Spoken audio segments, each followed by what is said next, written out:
To Mrs. Saville, England. The 5th of August, 17.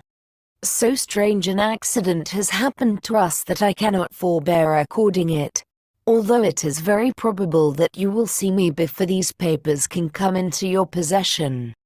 Last Monday, the 31st of July, we were nearly surrounded by ice, which closed in the ship on all sides, scarcely leaving her the sea room in which she floated. Our situation was somewhat dangerous, especially as we were compassed round by a very thick fog. We accordingly lay to, hoping that some change would take place in the atmosphere and weather. About 2 o'clock the mist cleared away, and we beheld, stretched out in every direction, vast and irregular plains of ice, which seemed to have no end. Some of my comrades groaned, and my own mind began to grow watchful with anxious thoughts, when a strange sight suddenly attracted our attention and diverted our solicitude from our own situation. We perceived a low carriage, fixed on a sledge and drawn by dogs, pass on towards the north, at the distance of half a mile. A being which had the shape of a man, but apparently of gigantic stature, sat in the sledge and guided the dogs. We watched the rapid progress of the traveler with our telescopes until he was lost among the distant inequalities of the ice. This appearance excited our unqualified wonder. We were, as we believed, many hundred miles from any land, but this apparition seemed to denote that it was not, in reality, so distant as we had supposed. Shut in, however, by ice, it was impossible to follow his track, which we had observed with the greatest attention. About 2 hours after this occurrence we heard the ground sea, and before night the ice broke and freed our ship. We, however, lay to until the morning, fearing to encounter in the dark those large loose masses which float about after the breaking up of the ice. I profited of this time to rest for a few hours. In the morning, however, as soon as it was light, I went upon deck and found all the sailors busy on one side of the vessel, apparently talking to someone in the sea.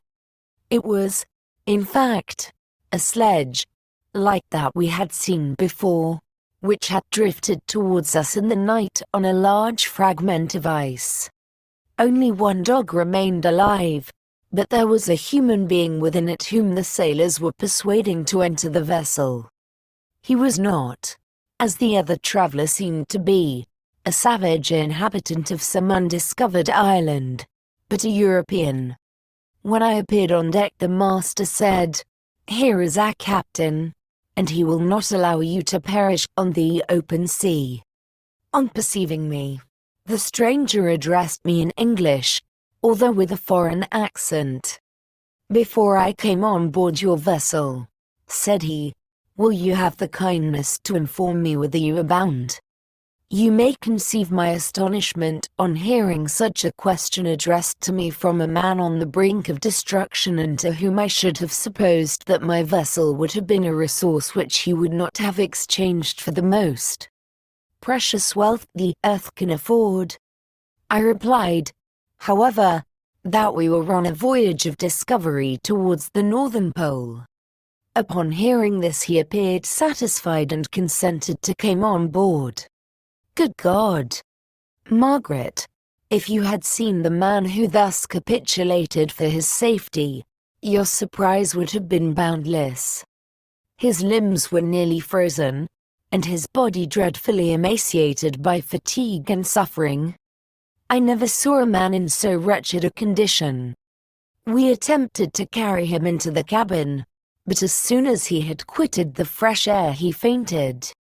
We accordingly brought him back to the deck and restored him to animation by rubbing him with brandy and forcing him to swallow a small quantity.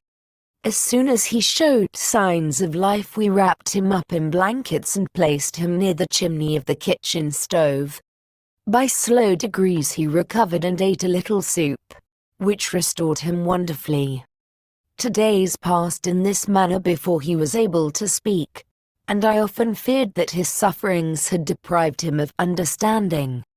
When he had in some measure recovered, I removed him to my own cabin and attended on him as much as my duty would permit. I never saw a more interesting creature.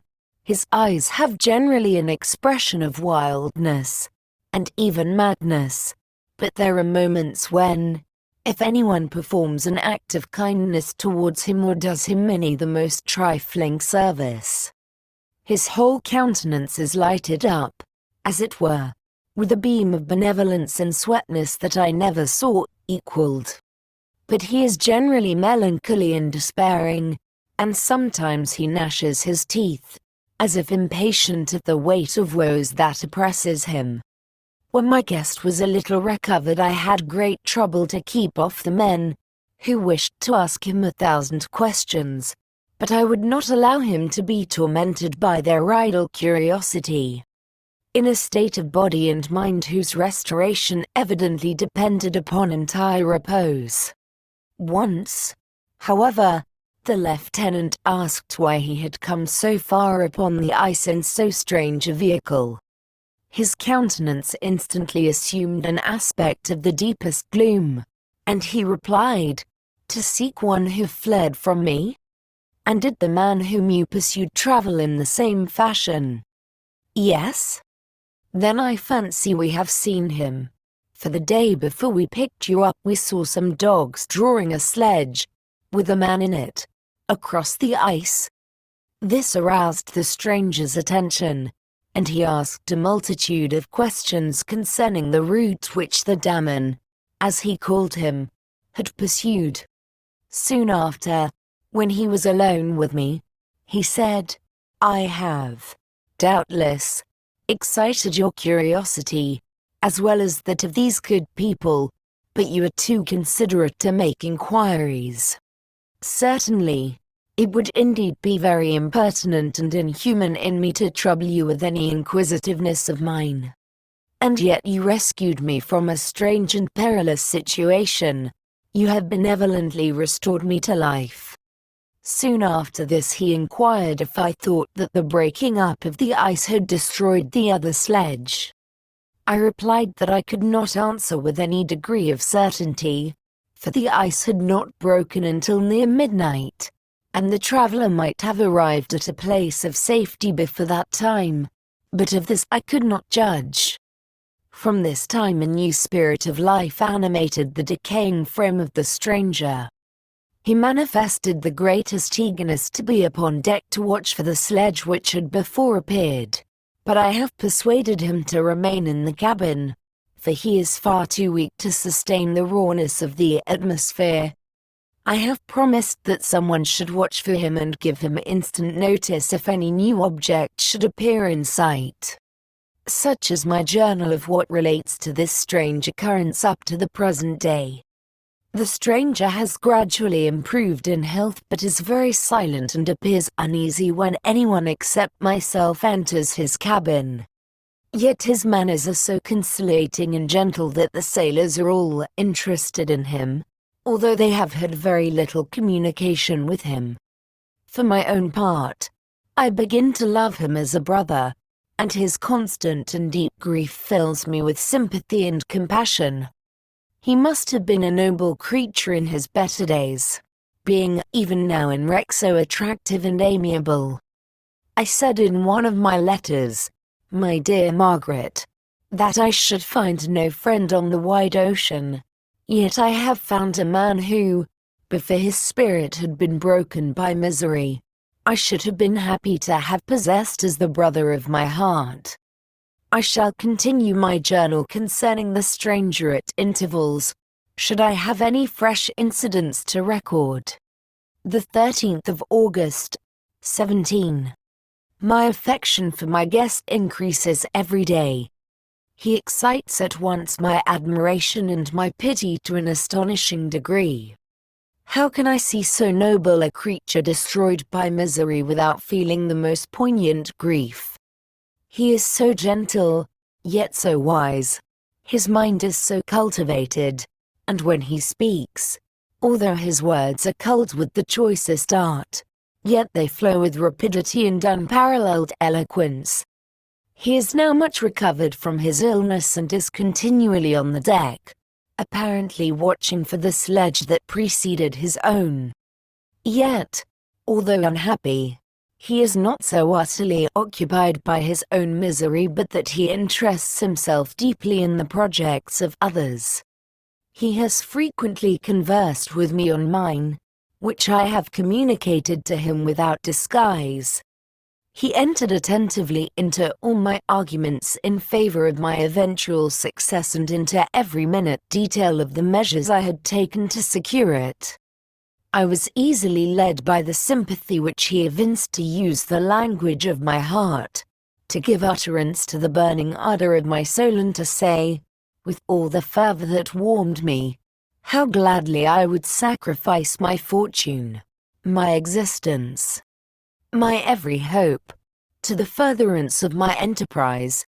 One man's life or death were but a small price to pay for the acquirement of the knowledge which I sought, for the dominion I should acquire and transmit over the elemental foes of our race. As I spoke, a dark gloom spread over my listener's countenance. At first I perceived that he tried to suppress his emotion. He placed his hands before his eyes, and my voice quivered and failed me as I beheld tears trickle fast from between his fingers. A groan burst from his heaving breast. I paused. At length he spoke, in broken accents. Unhappy man, do you share my madness? Have you drunk also of the intoxicating draught? Hear me.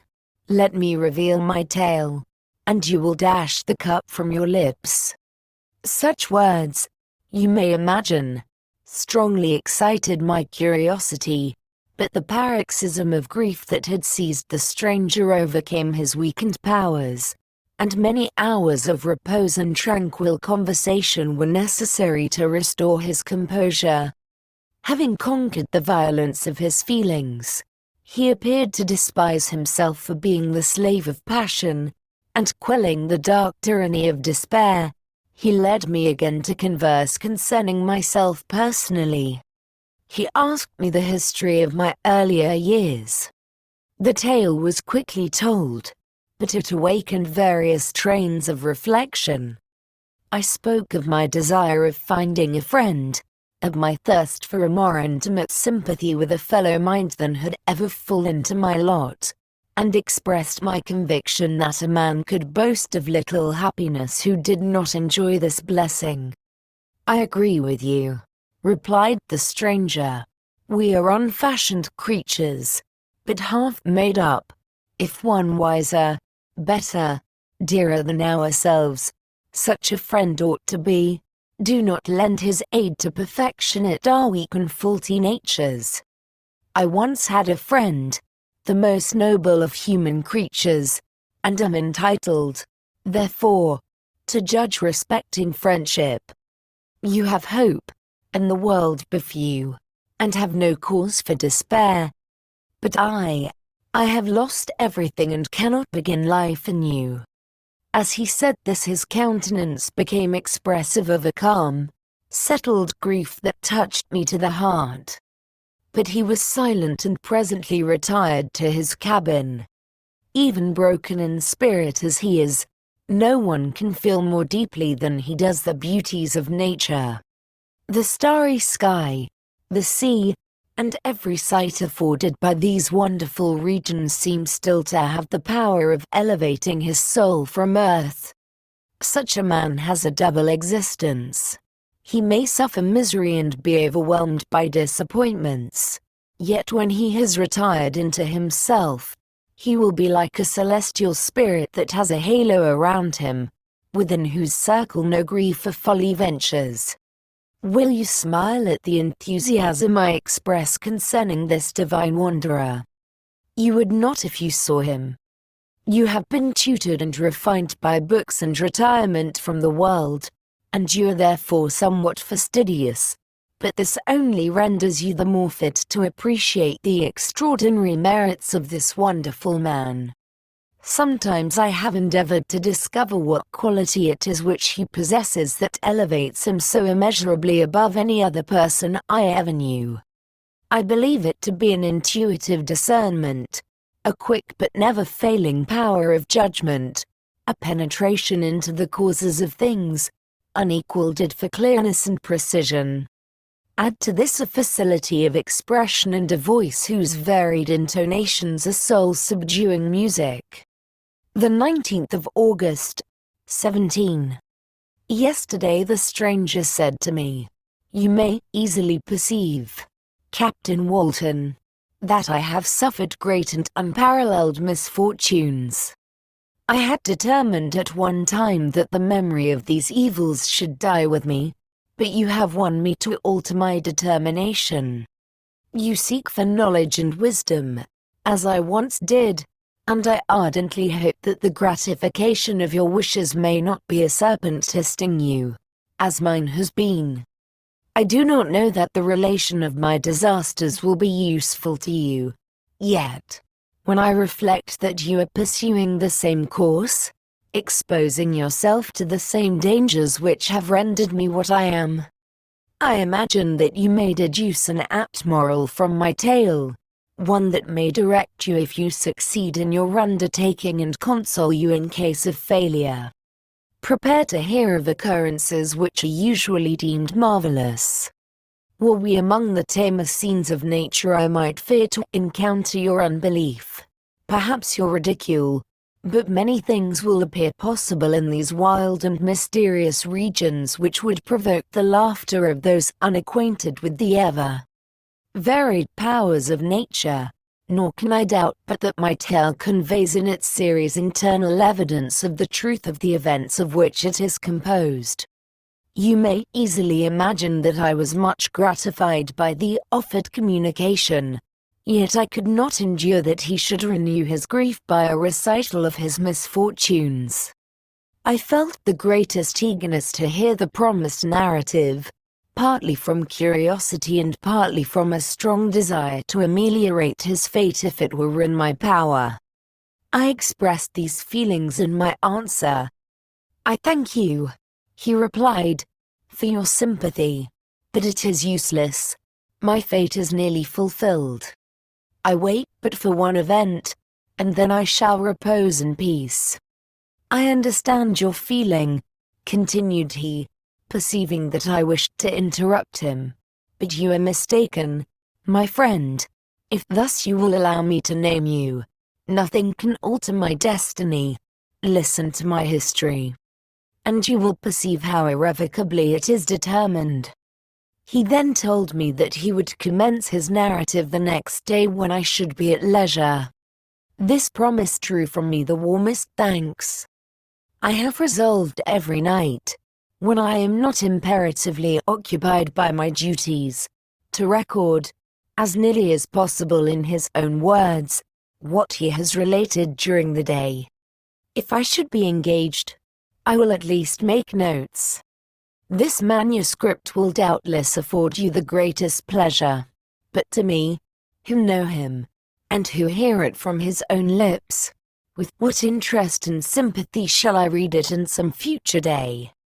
Even now, as I commence my task, his full-toned voice swells in my ears, his lustrous eyes dwell on me with all their melancholy sweetness.